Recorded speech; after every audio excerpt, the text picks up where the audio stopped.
and give a motivational speech in the afternoon each day. He was our running backs coach at the time by the name of Derek Foster. Coach Foster came up there, toughness and pushing through. He got real razzed up as his speech progressed. We had a video coordinator named Rocky. He finishes his speech and he goes, "Hit it, Rock!" And Set It Off by Boosie Badass played. As a young white man, it was my first time hearing that song, Set It Off. Yeah, we finna set it off. You heard me? I'm finna put you in the trash bag. Tired of all these knowing me right now, for real. You wanna talk shit? You wanna run your mouth? You want some gangster strut your motherfucking house? We'll set this job. Yeah. And that was my first time hearing Set It Off. At Samford University, it was the third or fourth week of camp. We were about where teams are right now. Right before the season, everybody's pissing and moaning. We had a different coach come up and give a motivational speech in the afternoon each day. He was our running backs coach at the time by the name of Derek Foster. Coach Foster came up there, toughness and pushing through. He got real razzed up as his speech progressed. We had a video coordinator named Rock. What up? What up? What going on, fool?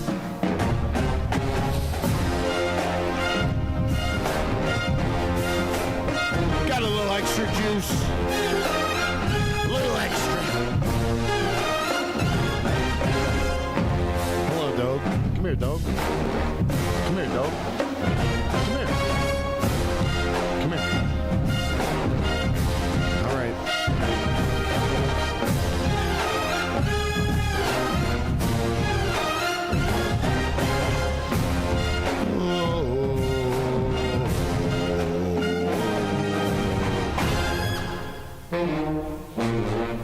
Welcome back, boys and girls, on this beautiful, funky Friday. You want to talk shit?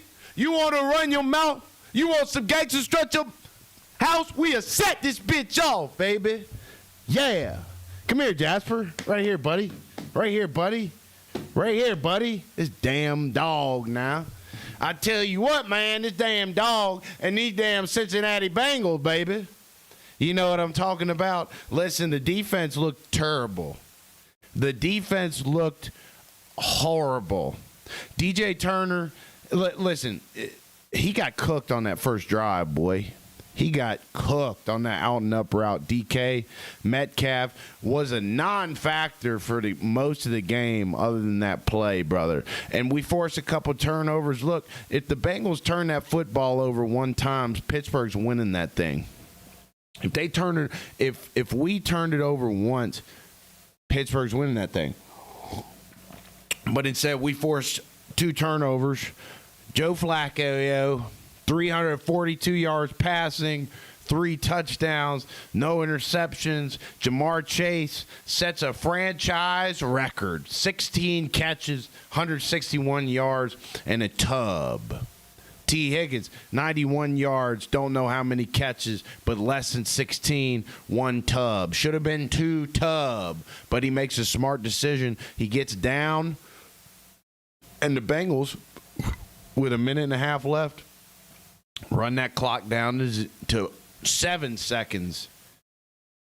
Evan McPherson kick.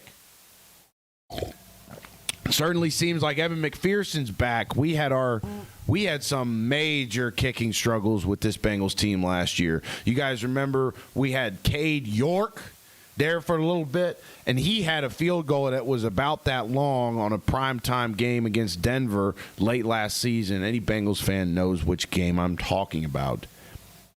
Cade York, I believe, at the end of regulation, game tied, had a field goal equal to or lesser than the look that Evan McPherson had last night, and hits the upright, and we go to overtime, win it on a prayer. T. Higgins balled that game, made that white corner over in Denver look really white, right? So Evan McPherson, man, looking sharp, looking reliable again like he was when we had the Super Bowl run. I think it goes without saying, I'm back in on this team. I'm back in on this team, and you guys have to understand something about me and the way I handle my relationship with my Bengals. It's all about being bipolar. It's all about being bipolar. Listen, after that first drive when Pittsburgh marched down and got that touchdown, and Aaron Rodgers had, I think, 8 seconds to throw or something. Listen, man. Listen. I texted every group chat I could to proactively protect my emotions, and I said, we suck. It's over. We fucking suck. And so, that's how I deal with it. I think anybody in here that's a Bengals fan understands what we've been through, okay? So even on that last Hail Mary play with 3 seconds left, Aaron Rodgers hurls it 67.8 air yards, according to Amazon Web Cloud Services stats, or whatever the fuck that shit's called, boy. 67. I believe a ball hasn't been thrown that far for at least 10 years, statistically. And I mean, who the hell knows how much they've tracked that over the years, but that ball traveled 67.8 yards in the air, and I was puckered. I was puckered up when Aaron Rodgers rolled out to the left to do his signature Hail Mary. My butthole was tight. You know what I'm saying? Because I think as Cincinnati fans, we're not used to winning games like this. We're not used to it. We're always in the back of our mind. I think Kirk Herbstreit said this on the broadcast when it was 24-30. Kirk Herbstreit said he was he's a Reds fan, and Al Michaels called Reds games with Joe Nuxall for years. You got Joe Nuxall Way down there on the ballpark down there at Cincy. Joe Nuxall Way. He's rounding third and heading home. The Cincinnati legend, Joe Nuxall. Okay. I'd love to call games one day, man. I think that's our whole path here. I'd really like to be the guy calling one of those games one day. I don't even care if it's baseball. I'd call women's volleyball right now. You know what I mean? But eventually, if I could call football games, I think that would be pretty cool to do and something I'd be interested in doing. So what was I saying? Kirk Herbstreit, he's a Reds fan, and he's in a Reds group chat called Pain. They call it Pain. And they're always texting in the Reds group chat. They're like, oh, fuck, these motherfuckers going to piss it away again. And he was just kind of talking about how the people of Cincinnati have been through this shit before where the unthinkable happens. And he said when it was 24-30, he said, I know that every white shirt in the building tonight, it was a whiteout in Cincinnati. He said, I know every white shirt in the building tonight has it in the back of their mind that they might walk out of here 31-30. And sure enough, Pat Freiermuth looked like the best tight end in football last night. Pittsburgh's got 8,000 tight ends, by the way. I kind of love it. And their offense is humming. The Bengals defense literally couldn't tackle a disabled kid in a wheelchair, it seemed at times.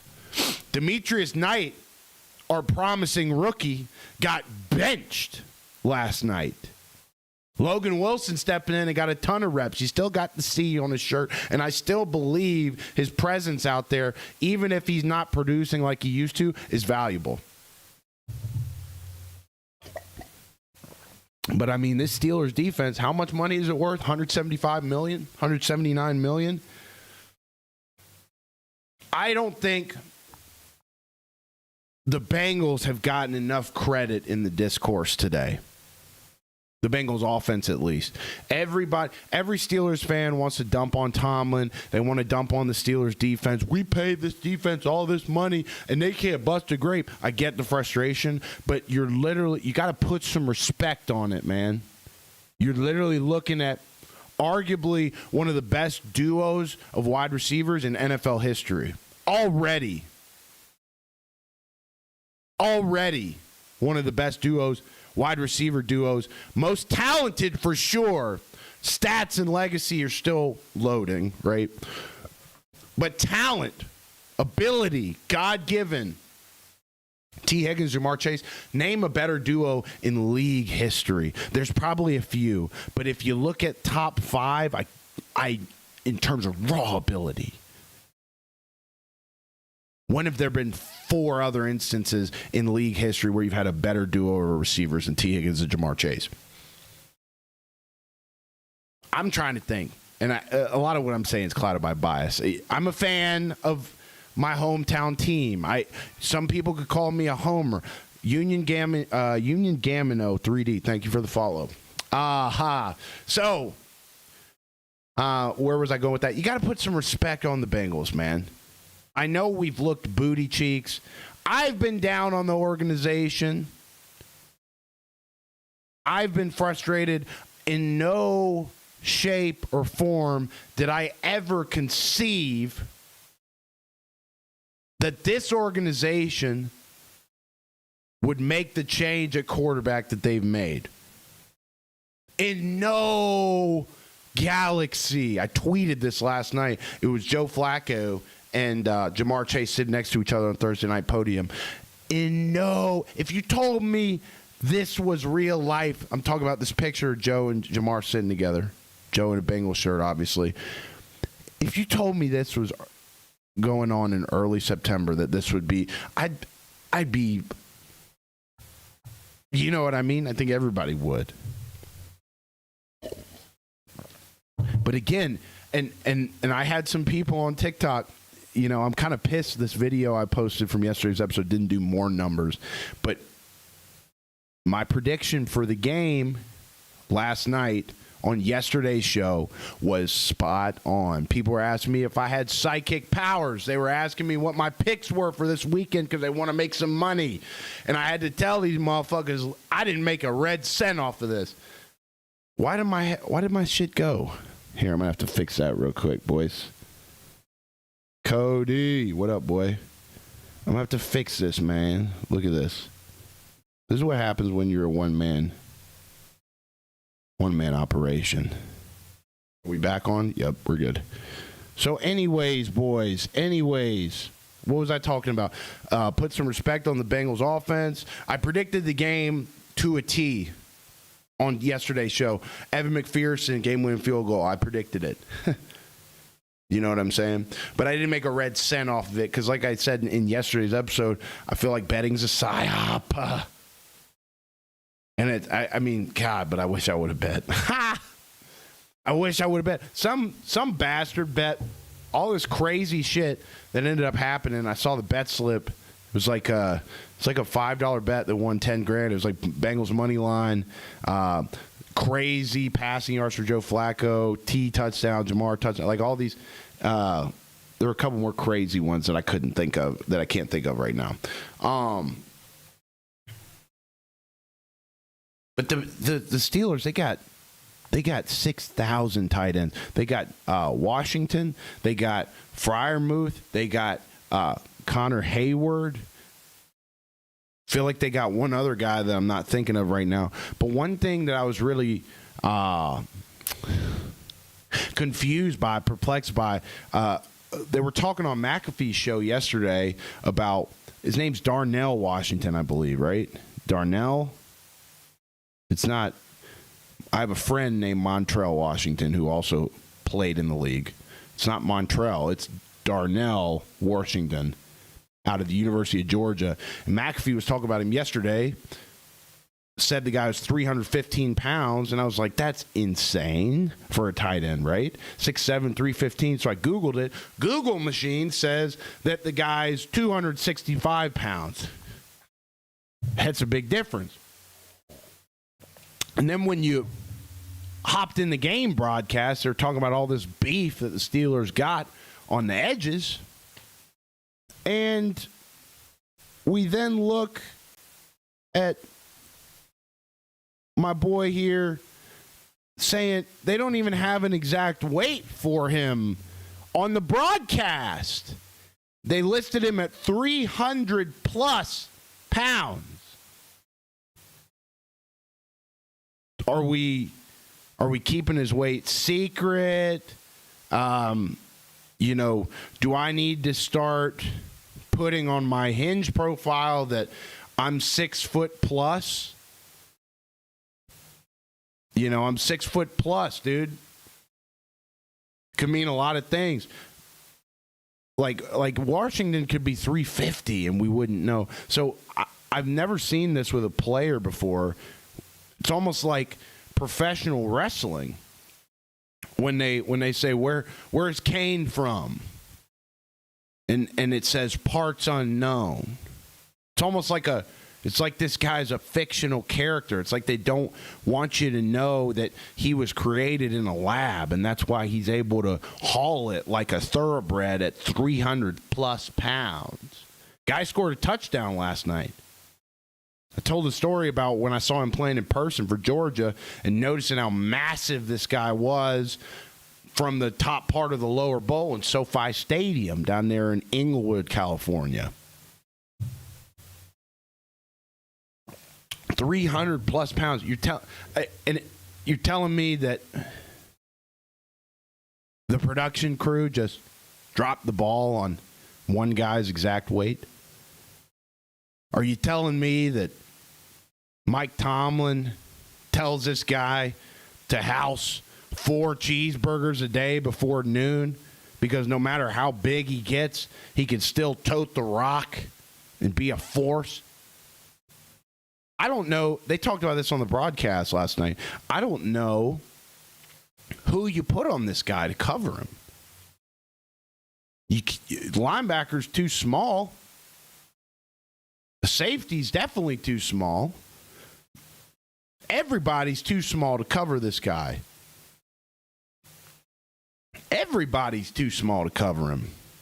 What are you gonna put Trey Hendrickson in man? He didn't play last night. You're gonna put but they do play him in. You got the Bears. You got the Jets next week at home, and we'll look at the schedule. Actually, let's just look at it now. You got the Bears at home next week. The Jets at home next week. You got the Bears at home. The week after that, you got a bye, and then you go back to Pittsburgh. So, dude, I'm telling. I look at this schedule, and I truly believe, brothers, I truly believe that the Bengals will go into the bye week at 5-4.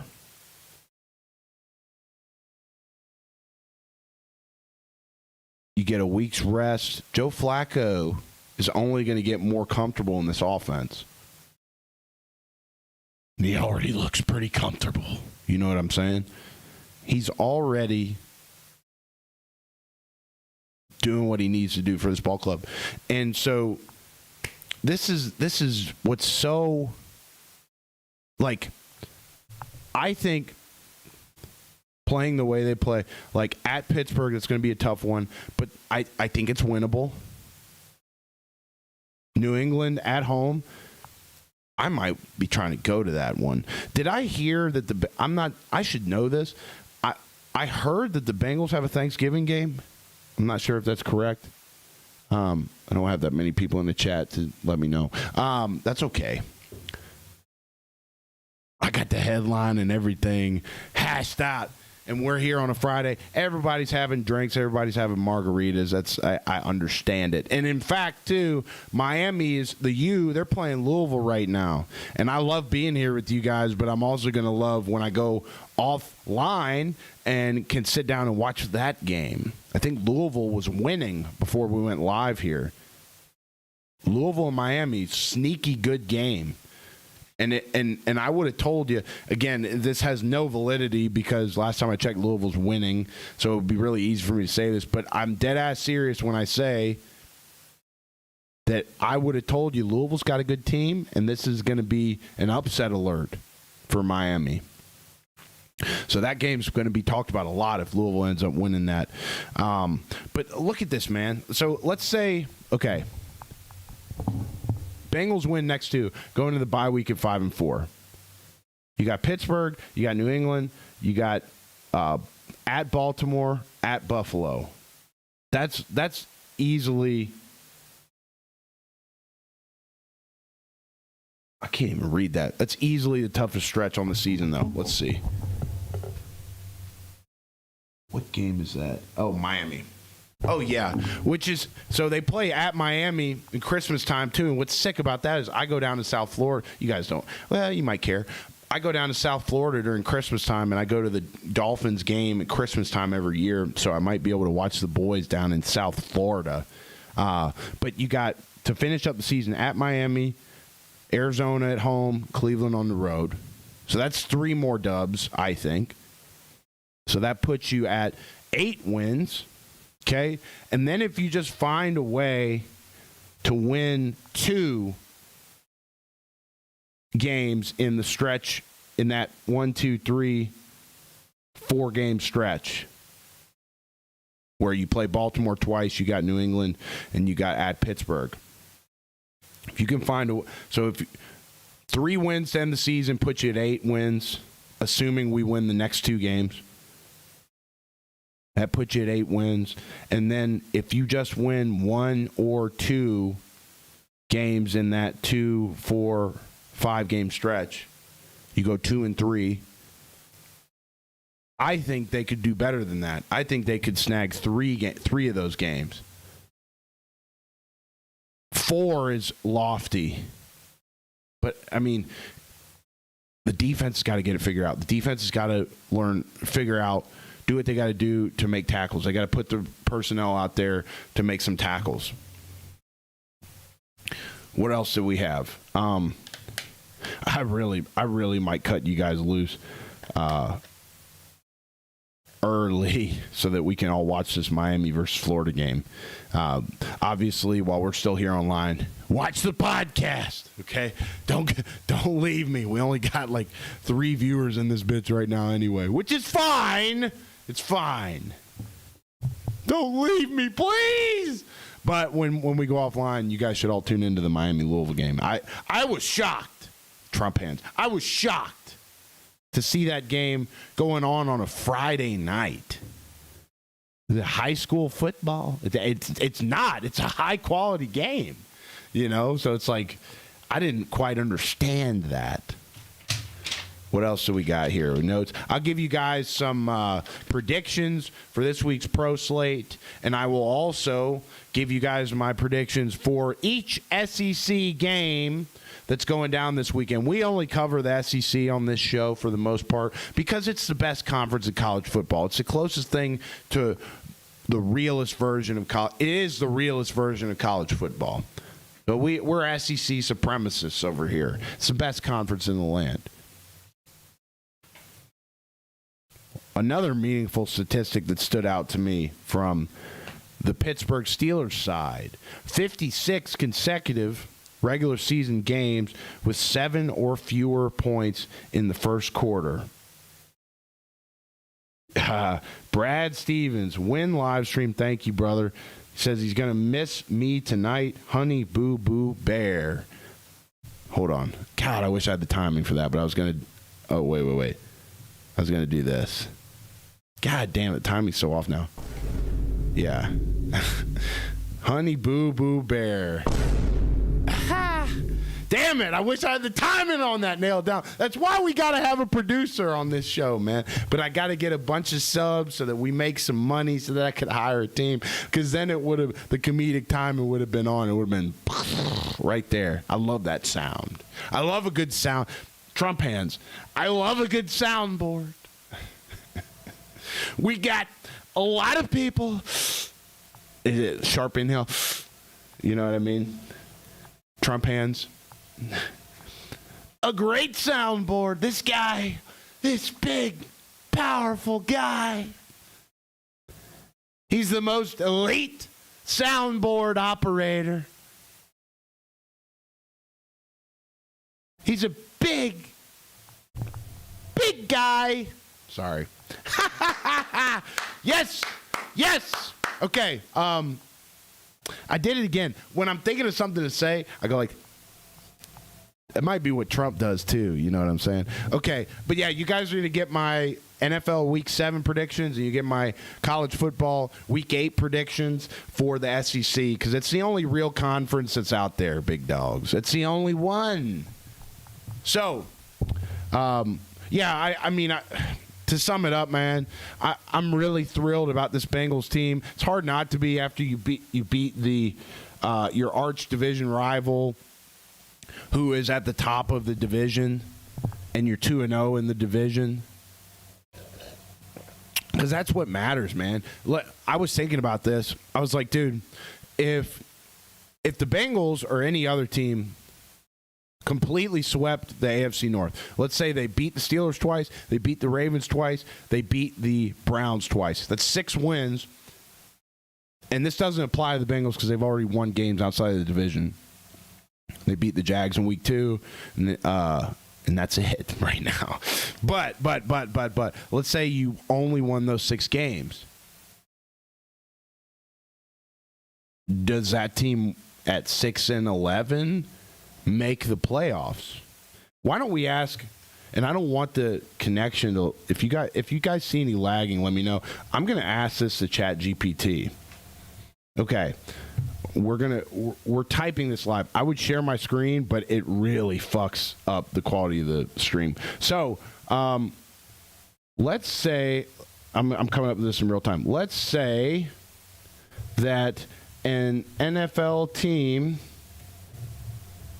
won all 6 of their division games, but they lose the other 11.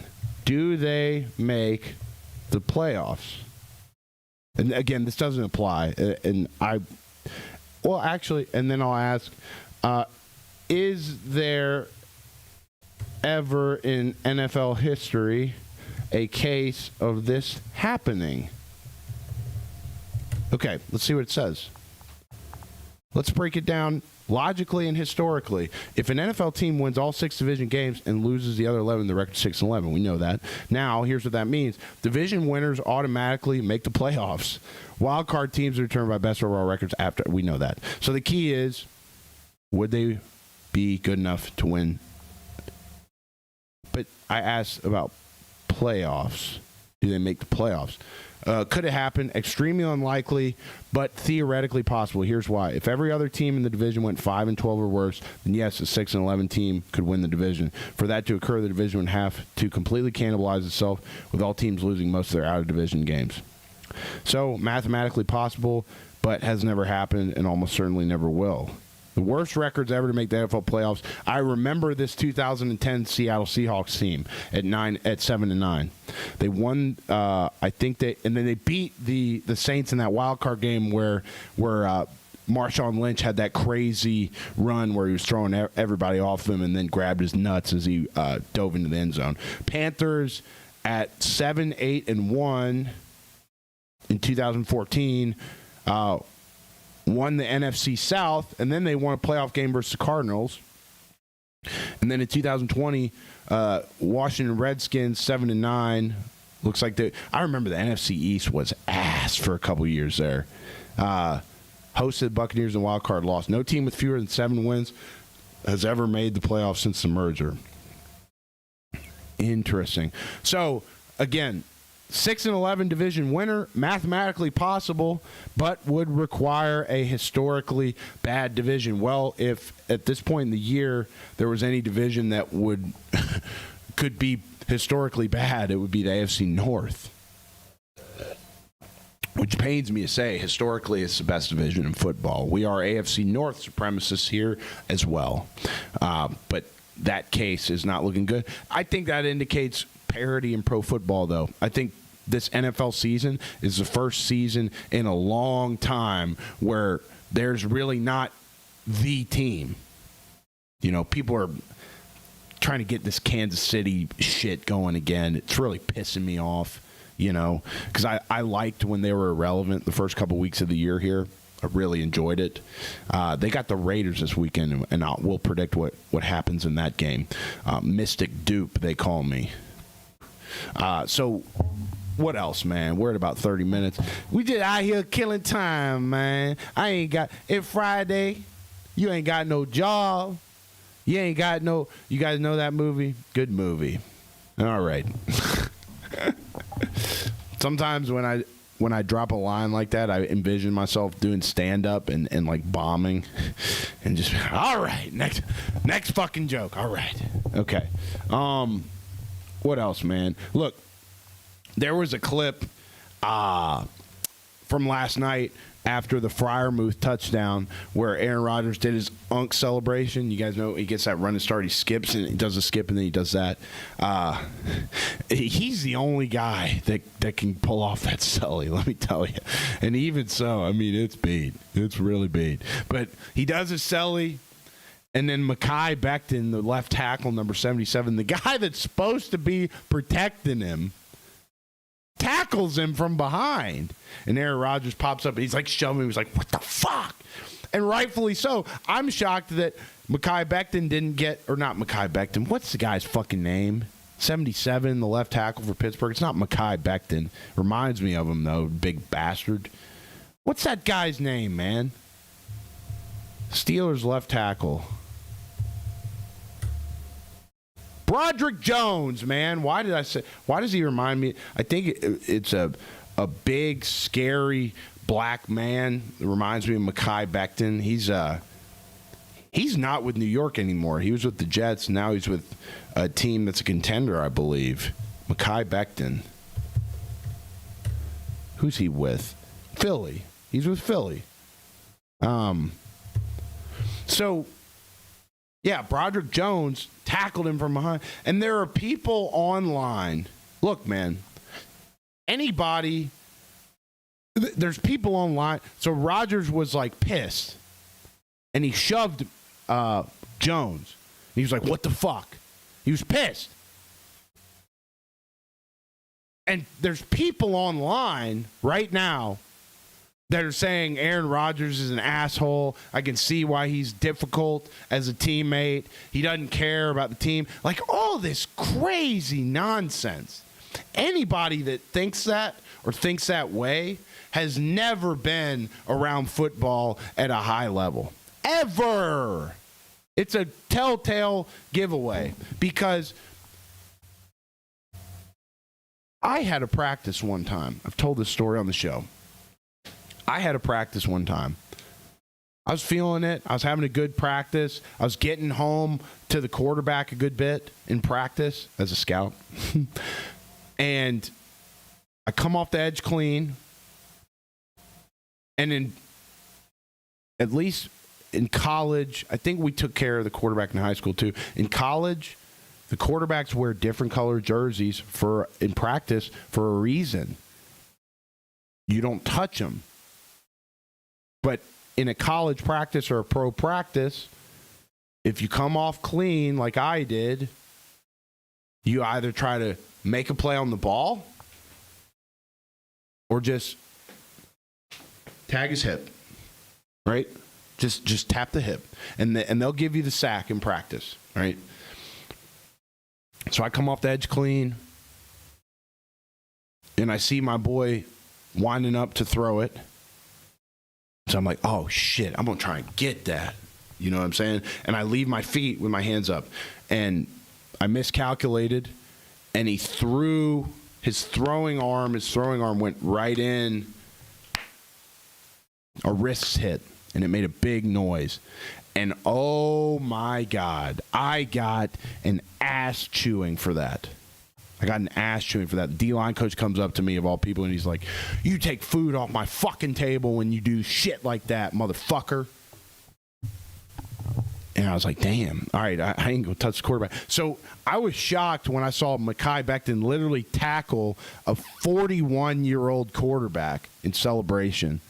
I was shocked that he didn't have a head coach, any coach, literally jump his ass for that.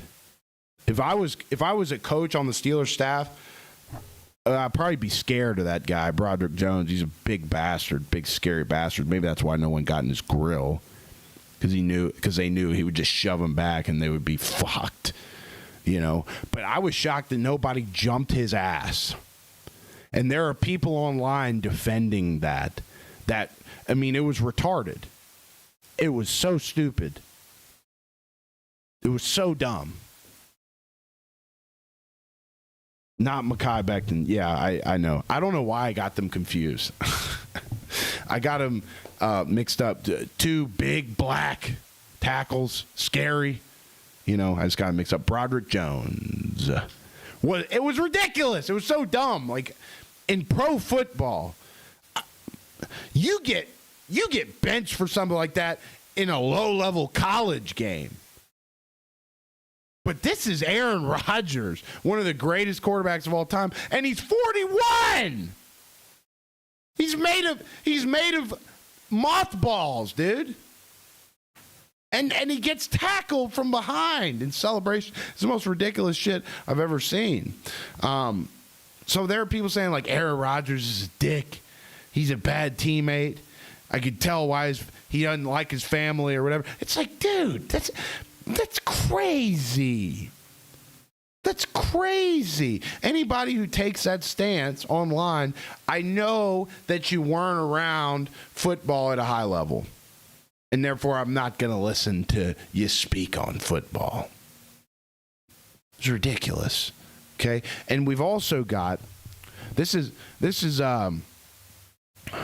Narrative Friday. These are the narratives that we're seeing. Narrative Friday. A lot of Chargers fans in my mentions. Why Chargers fans, do you ask?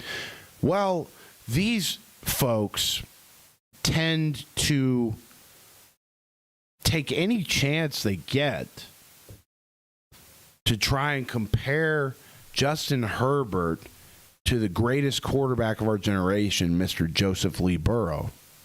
They take every chance they get. It's really weird. They've got some kind of chip on their shoulder because maybe the Chargers haven't had the playoff success that they've expected. Maybe it's because they can't even have a majority of fans in their home building on game days. LA teams seem to have a problem with that. I'd rather go to the chic fashion festival and then go to the beach and get some sun. It's like that. Wearing their fucking... I shouldn't be making fun of hats right now. I think I'm stunting in this hat. And the other thing too is I'm not going to stop wearing this hat until the Bengals have made the playoffs or until Joseph Lee Burrow is back. This is my Unk hat, and we're riding with Unk. Joe Flacco, Joe Calm, all right? But a lot of people are using the success that Mr. Flacco had last night to create a narrative that anybody could throw to Chase and T. Higgins. This just shows that all this talk about Burrow shows that he's a system quarterback. Hey.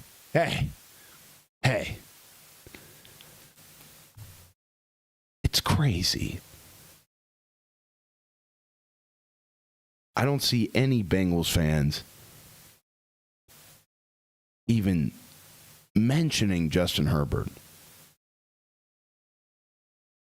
You don't see it. Why? Because we know that our guy is the best quarterback in this generation and probably in football.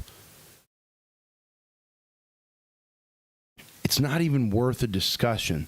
I spent a couple of minutes today rage baiting a Chargers fan. I don't believe this, but I wanted to just rage bait a little bit.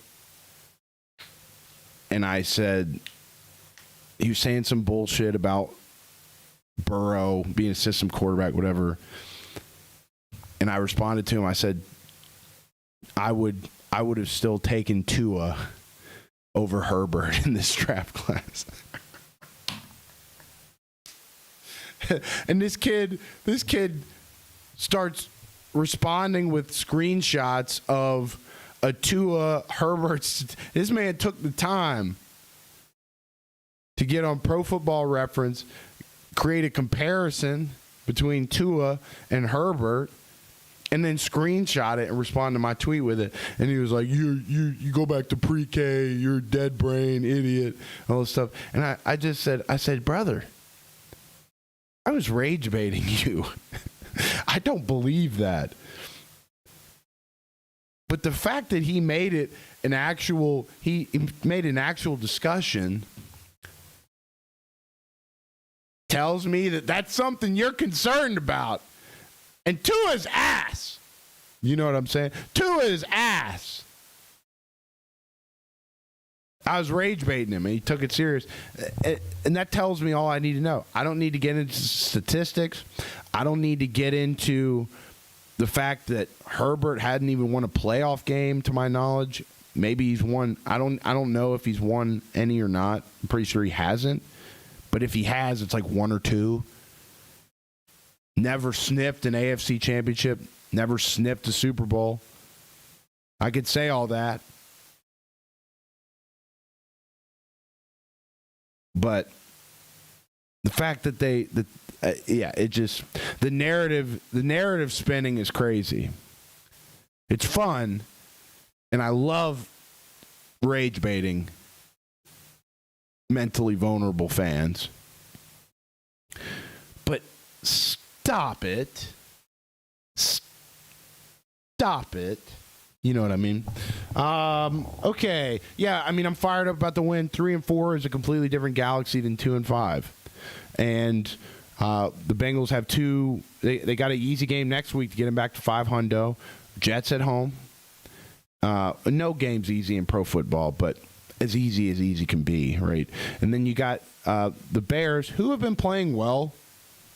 Don't think they're even close to as good of a team as the Bengals, but they have a great defense. Caleb Williams is trash, I think, dude. I don't think I'll ever be able to buy. We'll see. I shouldn't say never, but I think it'll be pretty unlikely that I ever buy Caleb Williams being a franchise quarterback. So you go into the bye week 5-4. You got 3 easy at Cleveland. Cleveland at home won't be easy. Well, let's hope. Anyways, I got a good outlook for the season, and I'm excited. It's a good dub.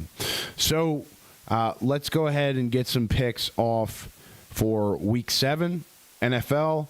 We'll get our picks off for Week 8 of college football in the SEC, and then I'm going to let you guys run because I really want to watch this Miami-Louisville game, whatever's left of it. I think it was close to half when we went live. Okay, first game, 6:30 a.m. my time, 9:30 Eastern.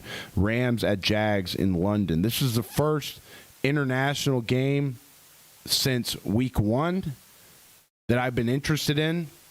Not sure if I'm going to – maybe I'll wake up and try and catch it. But a good one nonetheless. You got Liam Cohen, who spent a lot of time in L.A. under Sean McVay, the head coach of the Jags. And the Jags look to respond coming off a loss.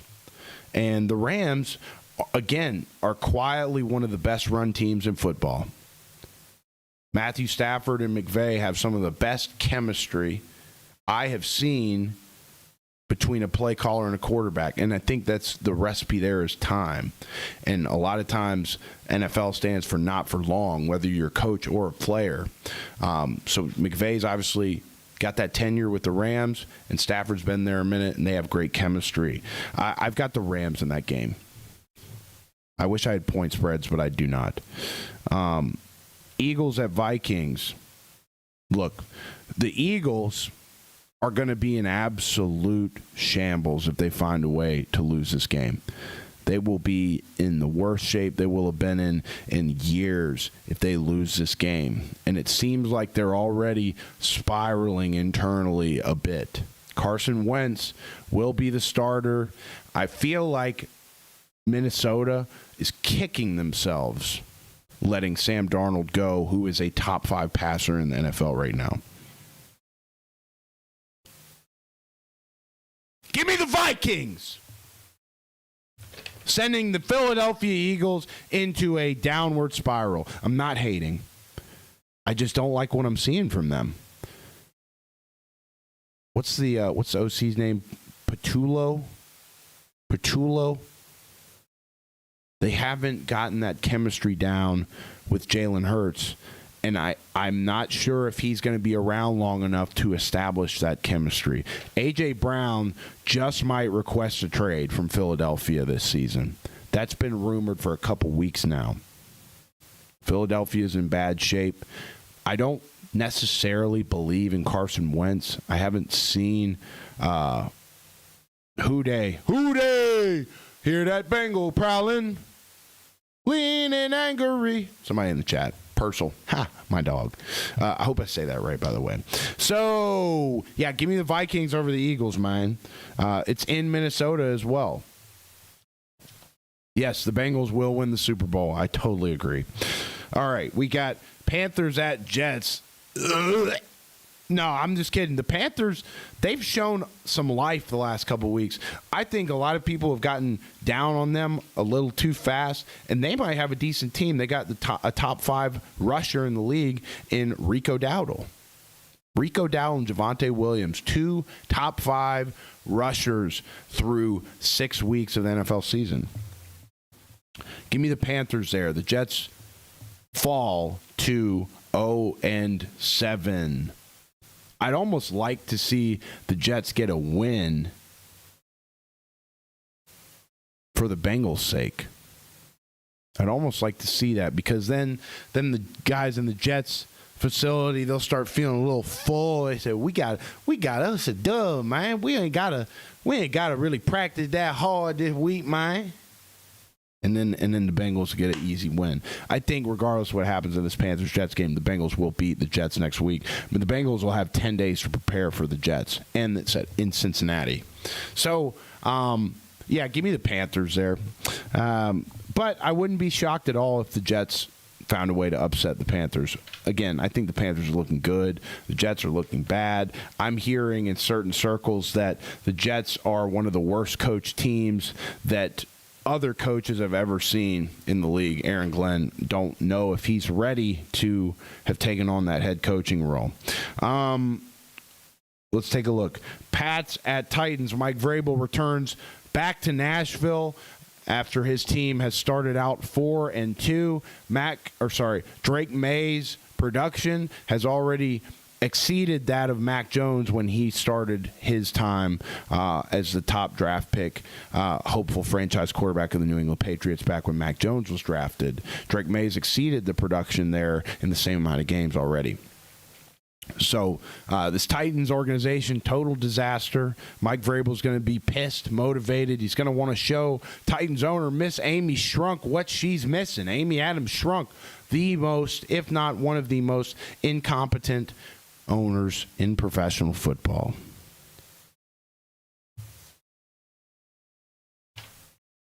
I got the Pats. Dolphins at Browns.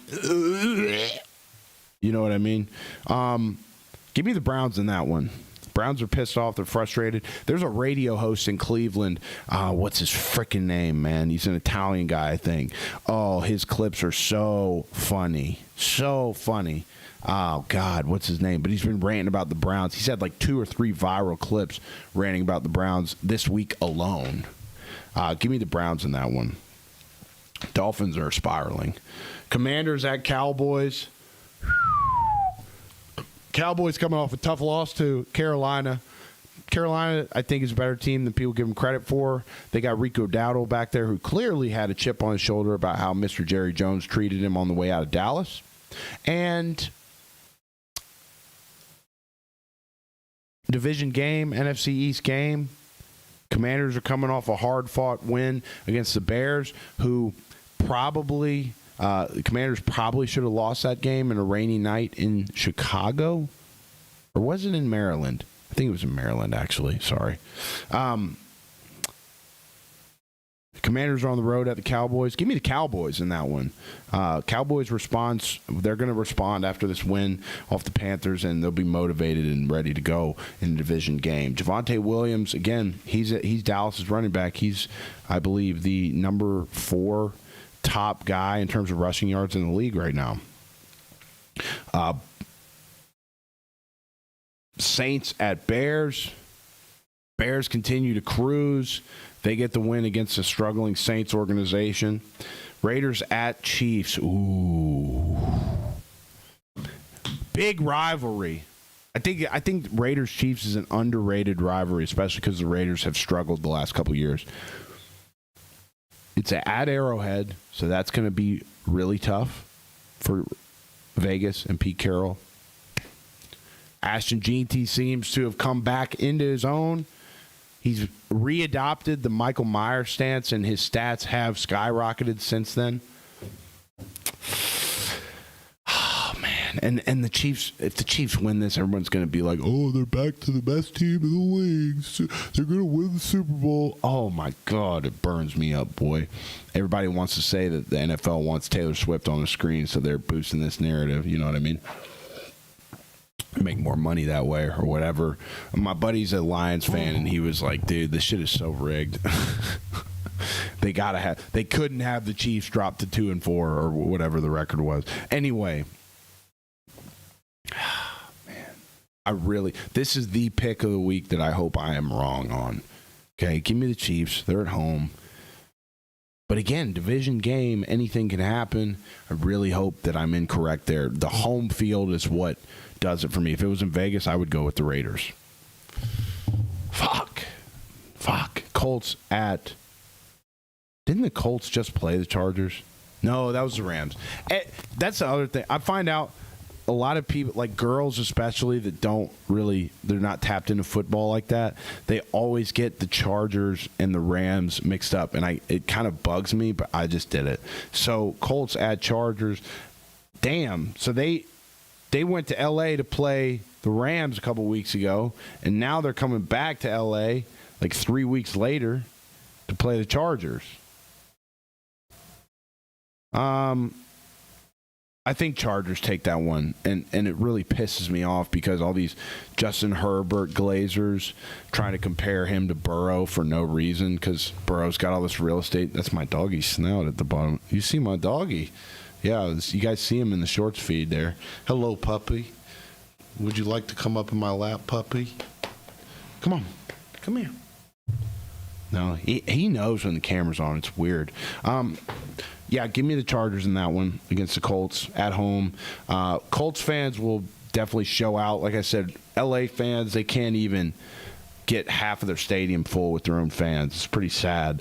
Giants at Broncos. Give me the Giants. Giants are looking sharp defensively. They've got some buzz in the building with the exciting whites. Give me the Giants to keep rolling. I think the NFL's got an interest in those boys being at the forefront as well. Packers at Cardinals. Gross. That's going on 20 minutes west of where I sit. I bet tickets to that game are astronomical. I remember when I was working in Indy for the Colts, selling tickets for them. We started selling for the next season after our season ended, and we had the Packers on the schedule, and the ticket prices for that game alone, the interest for that game alone was sky high. Packers fans, they're everywhere. Packers, Steelers, and Cowboys are three organizations that if you talk to 10 of their fans, 8 of them are not going to be from Pittsburgh, Green Bay, or Dallas. 8 out of 10. It's the most annoying thing. I think I've ranted about this on the show already. If you are from Cincinnati, no, let's not pick on. If you are from, let's think. If you're from Milwaukee, Wisconsin, and you're a Steelers fan, stop. You know, any Bengals fan you talk to is going to be somewhere from Ohio or our general area. I'm from Lexington, Kentucky, hour south, right? So there'll be all these Phoenix-based Packers fans in the building for that. It's freaking perverse, dude. It's perverse. It violates every aspect of culture that I love about what this game does for communities. I hope that came out. I feel like that kind of came out retarded. Yeah, I mean, give me the Packers. Like, Cardinals are ass, and that's what bugs me too. Is like, we know that this game on Sunday, Packers at Cardinals, is going to be like 50%, 60% Packers fans. But if the Cardinals were good, how many more Phoenix locals, and I'm calling out the people of the city I live in, how many more Phoenix locals would be wearing red instead of green? It's very vapid. Pisses me off. It's about culture and community. Don't violate my shit, boy. Rep the team where you grew up in. Rep the team that's from the place you grew up in. Quit it with all that, man. Quit it. Okay. Falcons at Niners. Atlanta's playing well. That's going to be a fun one to watch. I think that's going to be a really good game. Falcons and Niners should be close. Should be competitive. Give me the Niners at home. Bucks at Lions. That's the game of the week right there, boys. Bucks at Lions. So I think the most competitive games of the week are going to be Bucks at Lions, Falcons at Niners, Colts at Chargers will be competitive. And in terms of football quality, organizational quality, team quality, those are the three games I'd look out for. Texans at Seattle. Give me the Seahawks. They keep rolling. Two teams I haven't watched much of this year so far. Okay, college football, SEC slate. God damn, we're at 56 minutes. We'll roll through this, and then we're going to send you guys off. We're going to go watch the Miami versus Louisville game on a Friday night for whatever reason. LSU at Vandy. When did we ever think that this game would be a conversation? When did we ever think that this game has a chance to be competitive? Well, we're here, and it's at Vandy. Give me LSU. Oklahoma at South Carolina. It'll be interesting to see how Oklahoma responds. They're on the road against the South Carolina program that is struggling mightily. Shane Beamer might be on the hot seat after a couple more weeks here if they keep losing. So that'll be an interesting narrative to follow there. Does Oklahoma bounce back? Or does South Carolina beat them in yet another trap game? I think Oklahoma wins. John Mateer will continue to get better as his thumb on his throwing hand recovers. Take Oklahoma there. Ole Miss at Georgia. That's going to be a fun one. I'm excited. I love the Rebels. We love the Rebels. You know, Oxford feels like a second, third, or fourth, or fifth home to me. But I think Georgia's going to be too much for them at home. Georgia hands Ole Miss their first loss, and everybody's going to come. All the Big Ten people are going to come out. Ole Miss is still top 25 after losing on the road to Georgia. They're still in the top 25, and Washington's not ranked. Shut the fuck up. Ole Miss would run the table in the Big Ten. Georgia wins that one.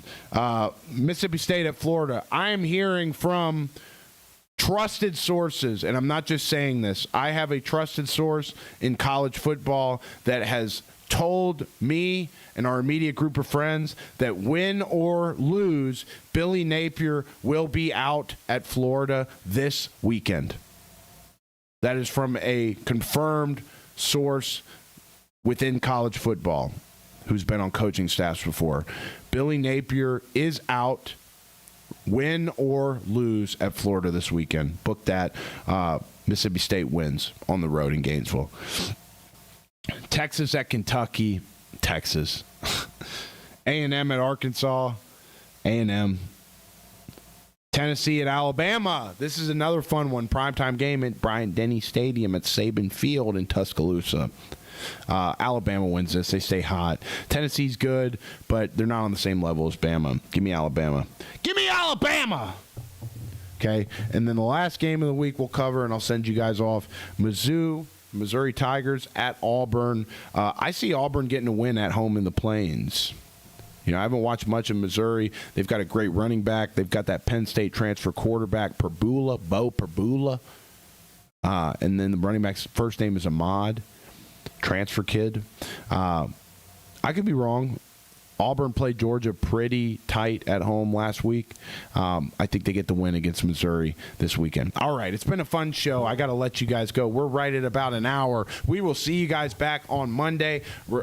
Depending on what kind of plans develop for me tonight, you might see us live playing Madden on this very channel. So if I could take an inch, I appreciate everybody watching, but if I could take an inch and turn it into a mile, and you're not you're not subscribed already, I would love to ask you to subscribe to the channel so we continue to grow this thing, continue to spread the good word so that I can hire some damn help on the set here. You know what I'm saying? So greatly appreciate you guys watching. We would really appreciate it if you hit that subscribe button right there in the shorts feed. I think it's like right. No, it's down here. It's down here, right? Can't see it. All right. Anyway, love and blessings to everybody. Really appreciate it. We will see you guys either on Madden later tonight or on the show around 6-ish, 6:30-ish Eastern, Monday through Friday, every single weekday. Love you guys. And again,